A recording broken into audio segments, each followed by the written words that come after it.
नमस्कार दोस्तों, मैं मृत्युंजय आपका स्वागत करता हूं हमारे इस चैनल सटीक परामर्श में। और आज के वीडियो में जिस टॉपिक पे हम लोग बात करने वाले हैं कि how to purchase cigarette raw material in India, कि सिगरेट का जो रॉ मटेरियल है आप किस तरीके से परचेज़ कर सकते हैं और क्या क्या लाइसेंस या क्या क्या चीज़ें आपको फॉलो करनी पड़ेगी। देखिए, सिगरेट जो है वो हम लोगों का जो एक कोप्टा एक्ट चलता है 2003 COTPA, इसके अंडर में सारी रेगुलेटरी या डिस्ट्रीब्यूशन का जो पॉइंट है वो देखना पड़ता है। तो कभी भी आप सिगरेट का बिजनेस करने जाएं तो COTPA ये जो एक्ट है इसको आप ज़रूर देख लें और इसमें थोड़ा सा चेक कर लें कि मान लीजिए स्टोर करने के लिए क्या परमिट की ज़रूरत होती है, परचेज़ करने के लिए क्या परमिट की ज़रूरत होती है, टबैको का जो रॉ मटेरियल या सिगरेट का जो रॉ मटेरियल होता है, इन सब चीज़ों के लिए। बेसिकली आपको बता दें कि अगर आप सिगरेट का काम करना चाहते हैं तो आपको अपना कंपनी का लाइसेंस, GST का लाइसेंस, एक्साइज ड्यूटी, ट्रेडमार्क, ये सारी चीज़ें चाहिए होती है। इसके अलावा अगर आप उसको स्टोर करते हैं तो मान लीजिए जो भी गोडाउन बनाइएगा वो गोडाउन का लाइसेंस, फायर का लाइसेंस वहाँ पे चाहिए होगा। उसके बाद ही आप ये काम कर सकते हैं। अब रॉ मटेरियल की जहाँ तक बात होती है कि आप रॉ मटेरियल इसमें क्या क्या लगता है, तो इसमें आपको टबैको लीफ और सिगरेट का paper, filter and packaging material, ये सारा चीज़ लगता है अगर आप कभी भी सिगरेट का बिजनेस आप करना चाहते हैं। तो बेसिकली रॉ मटेरियल में यही 4-5 चीज़ें हैं जो आपको देखनी पड़ती है। लाइसेंस में जो बताया वो चीज़ें आपको देखनी पड़ती है। अब अगर कभी भी आप सोर्स पता लगाइएगा कि कौन कौन सप्लायर है, तो आप देख सकते हैं कि इसमें कुछ मेजर स्टेट हैं, यानी कुछ अलग अलग राज्य हैं जो बहुत सारे ऐसे चीज़ों में डील करते हैं। तो सबसे पहले है आंध्र प्रदेश, कर्नाटका, गुजरात और महाराष्ट्र। यहाँ से आपको जो है मेजर जो है रॉ मटेरियल मिल जाएगा। यहाँ पे जो रॉ मटेरियल जो यूज़ होता है टबैको का वो आसानी से इसमें मिलता है।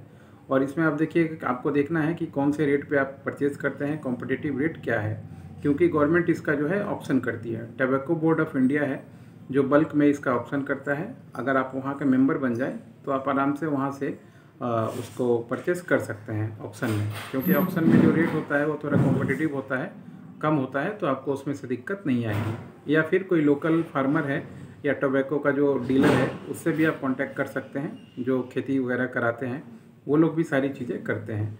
बाकी रहा पेपर, फिल्टर, पैकेजिंग मटेरियल, ये सब का बात, तो इसमें बहुत सारे स्पेशलाइज्ड फैक्ट्रियाँ हैं या कंपनी हैं जो काम करती हैं। आपको इंडिया मार्ट या गूगल मार्ट में बहुत सारा कंपनी का लिस्ट आपको मिल जाएगा जो ये पेपर, फिल्टर और ये सब चीज़ें उसमें जो यूज़ होता है वो आपको सप्लाई करती हैं। इसके बाद अगर आप क्वालिटी की बात करें तो इसमें स्टैंडर्ड क्वालिटी जो कंपनी अपना लैब वगैरह बना के रखती है, जैसे ITC बहुत फेमस है, तो ITC ने अपना लैब और टेक्नीशियन रखा हुआ है कि वो लोग अपना टेस्ट वगैरह हमेशा उसको करते रहते हैं और क्वालिटी स्टैंडर्ड जो है उसको बना के रखते हैं। ये तरीके से अगर आप काम करते हैं और आप मान लीजिए जो भी कॉन्ट्रैक्टर है जिससे आप सामान लेते हैं या टबैको बोर्ड से लेते हैं, तो आप अपना प्राइस, क्वालिटी, डिलीवरी और पेमेंट टर्म्स, ये सब चीज़ें हमेशा क्लियर करके रखिएगा। ख़रीदने के बाद भी आपके यहाँ पहुँचने का क्या सिस्टम होगा, उस पर क्या खर्चा लगेगा, क्या रिस्क हो सकता है, ये कितना टाइम में पहुँचेगा, ये सब पॉइंट भी आपको क्लियर कर लेना पड़ता है, क्योंकि लॉजिस्टिक एक बहुत बड़ा पार्ट है जो बाद में जाके मुसीबत बन सकता है। इसके अलावा कुछ टेम्परेचर की भी बात होती है टोबैको रॉ मटेरियल में, कि कौन से टेम्परेचर में रखना चाहिए, कैसे मिक्स करना चाहिए, ये सारी चीज़ें जो हैं आपको हमेशा देखनी पड़ती है। और इसके बाद भी आप चाहें तो किसी प्रोफेशनल आदमी का अपना एडवाइस ले सकते हैं, ताकि आप उसके एडवाइस को फॉलो करके अपने रॉ मटेरियल को बहुत अच्छे तरीके से यूज़ कर पाएँ, मैक्सिमम यूटिलाइजेशन कर पाएँ, ताकि आपका बिजनेस अच्छे से चल पाए। दोस्तों, अगर आप लाइसेंस का काम करना चाहते हैं सिगरेट रिलेटेड, जैसे आपका कंपनी हो गया, GST हो गया, फिर से ब्रांड रजिस्ट्रेशन हो गया, उद्यम का लाइसेंस हो गया, ये COPTA जो लाइसेंस बताया उसके अकॉर्डिंग टू कैसे काम होता है, और रॉ मटेरियल्स का तो बता ही दिया, तो आप हम लोगों से कांटेक्ट कर सकते हैं 9230222490 पे।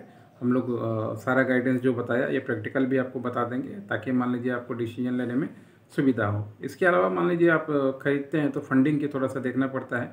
पैसा आपके पास होना चाहिए, 2-3 तरह का पूंजी आपको होना चाहिए। एक रनिंग कॉस्ट, एक मार्केट में जो सामान जा रहा है वो अलग, और तीसरा आपके पास कुछ पैसा होना चाहिए जो हमेशा प्रिक्रूटमेंट के लिए रहना चाहिए, क्योंकि ये पैसे का ही खेल है बिजनेस में। ये नहीं कि मतलब एक बार पूंजी जमा किया और उससे हमेशा चलता रहेगा, ऐसा नहीं होता है बिजनेस में। कम से कम आपको 2-3 पूंजी चाहिए, तो आप किसी फाइनेंसर या किसी आदमी को हमेशा पकड़ के रखिए, ताकि मान लीजिए आप लोगों का काम हमेशा होते रहे। आज के लिए इतना ही दोस्तों, नमस्कार।